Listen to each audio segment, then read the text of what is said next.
Boche Gold and Diamonds. Buy now, pay later. Ottapalam പത്തിരിപ്പാലയിൽ മുൻവൈരാഗ്യത്തിന്റെ പേരിൽ യുവാക്കളെ ആക്രമിച്ച കേസിൽ 6 പേർ അറസ്റ്റ്.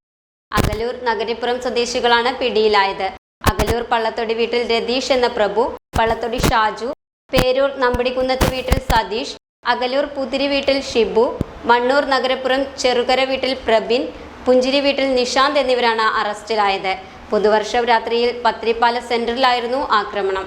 കഴിഞ്ഞ വർഷം നടന്ന മണ്ണൂരിലെ ഉത്സവവുമായി ബന്ധപ്പെട്ടുണ്ടായ തർക്കത്തെ ചൊല്ലിയുള്ള വൈരാഗ്യമാണ് ആക്രമണത്തിൽ കലാശിച്ചതെന്നാണ് കേസ്. ആക്രമണത്തിൽ നഗരിപ്പുറം സ്വദേശി കൃഷ്ണദാസ് ഉൾപ്പെടെ 6 പേർക്കാണ് പരിക്ക്. ഇവർ ചികിത്സയിലാണ്. ഇവരെ കോടതി റിമാൻഡ് ചെയ്തു. Time kids pre school, Mannannur road, Vaniyamkulam. Dot view news. കാഴ്ചകളാണ് ലോകം, കണ്ടു തുടങ്ങുക.